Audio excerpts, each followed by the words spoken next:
Welcome back to SERA Self Discipline. I am glad you are here. And today I want to start with a number. The number is 300. You know it. Everyone knows it. 300 Spartans at the pass of Thermopylae, holding back an army of hundreds of thousands. 3 days. Against impossible odds. Fighting to the last man. That moment has echoed through history for 2,500 years. It has been retold in poems, books, films, and speeches across every civilization that came after it. It has become one of the defining symbols of human courage and defiance. But here is the thing that most people who celebrate that story do not think about. The Battle of Thermopylae lasted 3 days. The making of those 300 men took a lifetime. What happened at that pass was not a miracle. It was not luck. It was not even heroism in the spontaneous sense. It was the inevitable output of a system of human formation so demanding, so complete, and so relentless that by the time those men stood at that pass, dying was not a question they had to answer in that moment. They had answered it already. Years and decades before. They had already decided who they were. And that decision did not change when the odds became impossible. Today we study Sparta. Not as a political system. Not as a model for modern society. There are aspects of Sparta that are deeply troubling by any modern standard. We study it as the most extreme and comprehensive experiment in deliberate human formation ever attempted. We study it to understand what happens when an entire culture orients itself around one central question. What does it take to forge a truly unbreakable human being? The answers are as relevant today as they were 2,500 years ago. Let us get into it. First, let us understand what Sparta was and what it was not. Sparta was a city-state in ancient Greece. Its neighboring city-state Athens was building democracy, writing philosophy, creating drama and art and architecture that still defines Western civilization. Sparta was building something entirely different. Sparta was building soldiers. But more than soldiers, Sparta was building citizens who were, in the fullest sense of the word, forged. The Spartan system of education and formation was called the Agoge. It began at birth. Spartan infants were examined by elders. Only those deemed physically strong enough were raised. This is brutal by modern standards, and I am not here to celebrate that aspect. But it tells you something about the seriousness with which the Spartans approached the question of human strength. From the very beginning of life, strength was the central value. At the age of 7 years old, Spartan boys were taken from their families and entered the Agoge. They began living together in groups called Agelai, under older boys and then adult mentors. They slept on beds of reeds they cut themselves from the riverbank. They were given minimal clothing, even in winter. They were given minimal food, deliberately less than they needed, and were expected to make up the difference through their own resourcefulness. Stealing food was not just tolerated, it was part of the training. Not because theft was valued, but because initiative, cunning, and the ability to solve problems under pressure were valued. If you were caught stealing, you were punished. Not for stealing. For being caught. For lacking the skill and discipline to execute without detection. They trained physically every day. Wrestling, running, fighting, weapons use. They were beaten, not as punishment but as toughening. They competed against each other constantly. They were pushed to their physical and psychological edges on a regular basis so that those edges would expand. What was unbearable became bearable. What was impossible became manageable. Not by lowering the standard but by raising the man.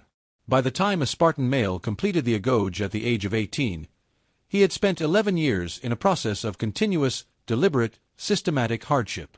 And the result was not a broken man. The result was a man with a specific quality that the Spartans called Karteria. Patient endurance. The capacity to bear difficulty without complaint, without collapse, without seeking escape. Not just to survive discomfort, but to endure it fully, quietly, with the inner certainty that it would not break you because nothing had broken you yet. I want to dwell on Karteria for a moment because it is one of the most important concepts in this entire series. Patient endurance. Not aggressive resistance to difficulty. Not stoic suppression of feeling. Patient endurance. The capacity to be in difficulty, to feel it fully, and to remain standing, functioning, and purposeful while you feel it. This is something most modern men have never developed.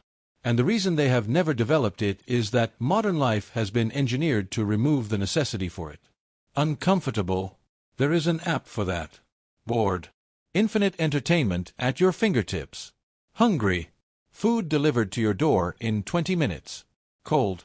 Central heating. Hot? Air conditioning. Every friction in modern life has been reduced, smoothed, optimized away. And the result is not a comfortable life. Well, it is comfortable. But it is also a life in which the capacity for patient endurance has never been built. Because it was never needed. And then life delivers something that cannot be optimized away. A serious illness. A devastating loss. A failure so complete that it takes everything you built. A relationship that ends. A dream that dies. And the man who has never developed Karteria has no resources for this moment. He has always escaped difficulty before it could teach him anything. Now it is inescapable. And he collapses. The Spartans built Karteria deliberately, systematically, over years, by refusing to remove difficulty from the lives of their young men. They understood that the capacity for endurance is not given. It is built. And it is built only through endurance. There is no shortcut. There is no version of this that does not involve actually encountering and remaining in difficulty long enough for it to stop breaking you. What does this mean for your life? It means you need to stop removing every friction from your existence. It means you need to deliberately choose difficulty at a regular and expanding level. Cold, hunger, effort, discomfort, boredom. The willingness to sit with a problem instead of immediately escaping into distraction. These are not punishments. They are the training ground of Karteria. And Karteria is what you will need when life delivers something you did not choose and cannot escape. Now let me talk about one of the most extraordinary aspects of Spartan culture, and one of the most misunderstood. The Spartans were not brutal men who valued nothing but violence. They were men of remarkable self-governance. The Greek word they were associated with more than any other was Sophrosyne, which means self-control, temperance, the discipline of appetite and emotion. Spartans were famous for their economy of speech. The region of Greece they came from was called Laconia, and the word laconic, which means using few words, speaking precisely and without waste, comes directly from them. When the Persian king Xerxes sent a message to the Spartan king Leonidas demanding that the Spartans lay down their arms, Leonidas sent back a reply of 2 words. In Greek, molin labe, come and take them. That is not just defiance. That is the expression of a mind that has been trained to cut through everything unnecessary and speak only what is essential. Every word was weighed. Every action was considered. The Spartan ideal was not the man who reacted loudly and impulsively. It was the man who had so thoroughly governed his own impulses that everything he did was precise, deliberate, and purposeful. This is Sophrosyne applied to daily life. And it is one of the most powerful disciplines you can adopt right now. Begin with your speech. Notice how much of what you say is unnecessary. How much is filler, complaint, self-promotion, or noise. Practice saying less. Practice meaning everything you say. Practice being the kind of man whose words are reliable precisely because they are rare and considered. Then extend it to your actions. The Spartan ideal was the man whose every action was aligned with his values and his purpose. Nothing wasted, nothing indulgent, nothing performed for an audience. The man who trains because training matters, not because someone is watching.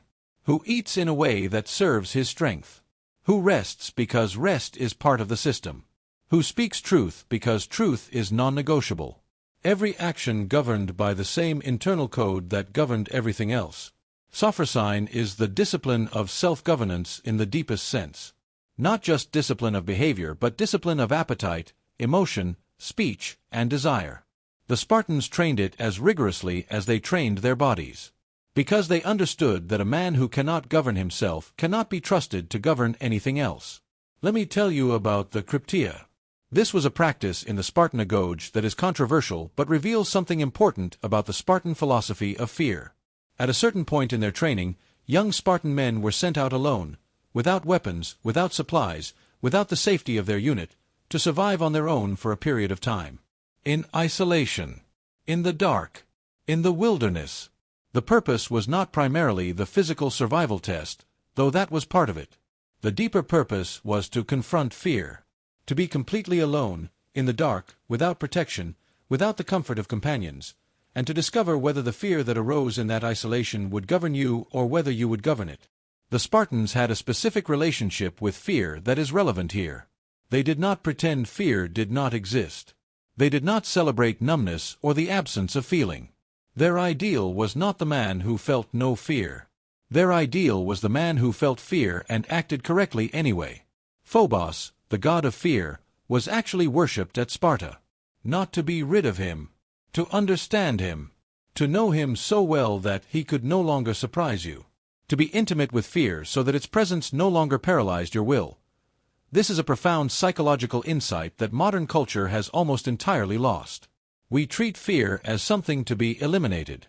We pursue confidence as the absence of fear. But that is not how courage works. Courage is not the absence of fear. It is the decision to act rightly in the presence of fear. The Spartan understood that fear is always present in any genuine challenge. The question is not whether it will come. The question is whether it will be in command or whether you will. The Karteria trained this directly. Go alone into the dark. Feel the fear. Do not run from it. Do not suppress it. Sit with it. And discover that you are still here in the morning. That the fear did not kill you. That it was present and you remained functional anyway. That is the beginning of a healthy relationship with fear. And that healthy relationship is the foundation of genuine courage. In your own life, what is your darkness? What is the difficulty you keep circling but never entering? What is the fear that has been governing you by avoidance, the conversation you will not have, the commitment you will not make, the standard you will not hold yourself to because it requires you to confront something uncomfortable? That is your Karteria. Go into it deliberately, not recklessly, deliberately, and discover what the Spartans discovered, that what you feared was bearable, and that bearing it makes you someone different on the other side. Now I want to talk about the Spartan women. Because the Spartan approach to discipline and formation was not limited to men. Spartan women were raised in a system that, while different from the Agoge, was equally committed to the development of strength, courage, and self-governance.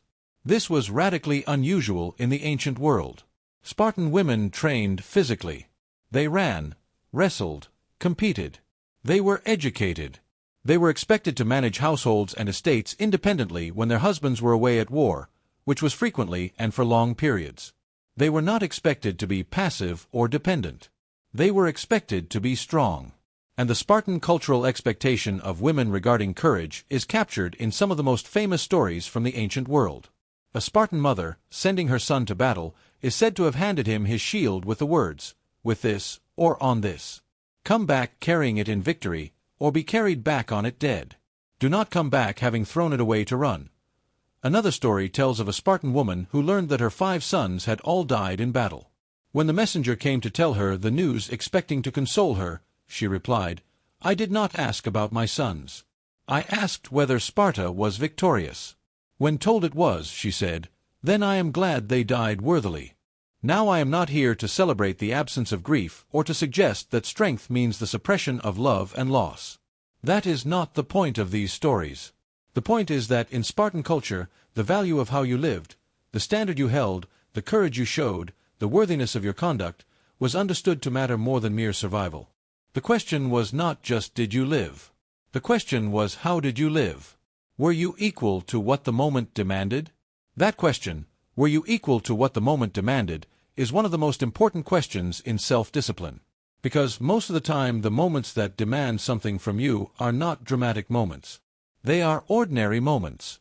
The moment when the alarm goes off and you have to decide. The moment when the difficult conversation cannot be avoided. The moment when your commitment is inconvenient. The moment when no one is watching and the easy choice is right there. Were you equal to what that moment demanded? That is the Spartan question. Let us now talk about the Spartan practice that I believe is the single most applicable discipline to your daily life. It is called the evening meal, the Sophrosyne. Every Spartan, regardless of wealth or rank, ate together in communal mess halls. The food was deliberately simple. Plain. Not lavish.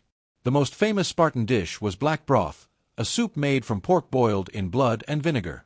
Visitors to Sparta who tried it often found it disgusting. Spartans ate it because it was functional. Because the point of eating was not pleasure.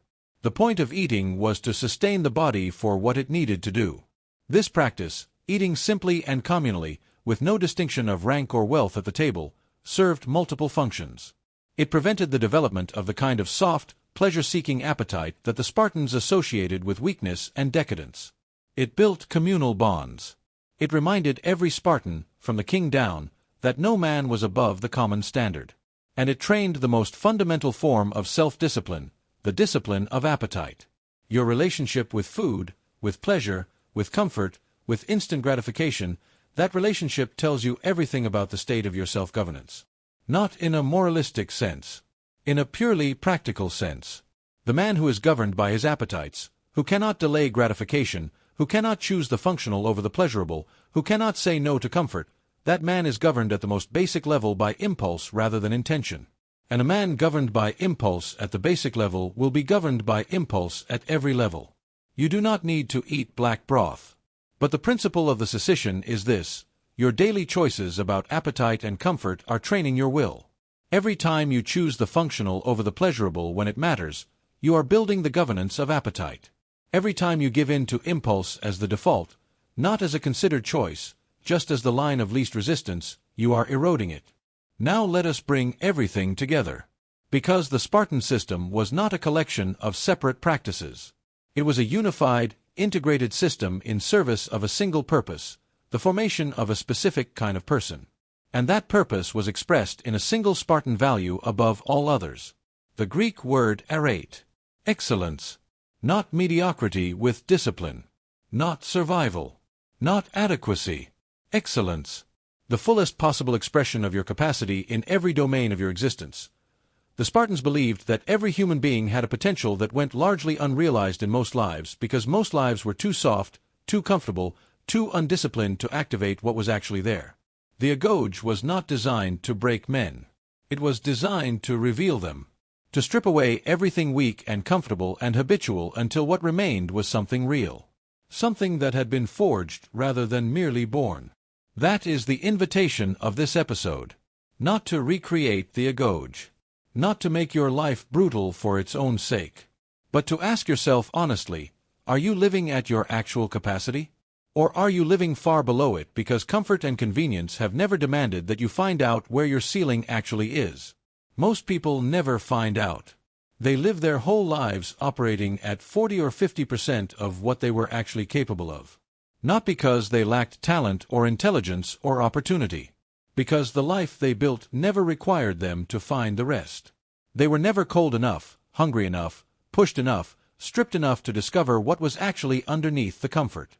The Spartans found out. They built a system that ensured every man would find out. And what they found, consistently, was that what was underneath the comfort was extraordinary. You do not need a system to impose it on you. You are an adult. You can choose. You can choose, every single day, to press against your edges. To find your actual capacity rather than operating at the comfortable level that requires nothing of you. To ask yourself, what is the version of this day, this task, this commitment, this challenge, that would actually demand something real from me? And then do that version. The 300 at Thermopylae did not become who they were at Thermopylae. They became who they were in 11 years of the Agoge. In the cold reeds. In the stolen meals. In the fights and the beatings and the long nights alone in the dark. In the secession and the Karteria and the Sophrosyne. In the 10,000 small choices, made in private, to hold to the standard when no one was watching and the easy choice was available. Thermopylae was just the moment when the world saw what had always been there. The world is going to have its Thermopylae moments for you. Moments that demand everything. Moments where the only thing that will carry you through is what you built before the moment arrived. Are you building it? This is SERA Self Discipline. Episode 7. Mollen Lab. Come and take them. Deep mind. Real grit. I will see you in the next one.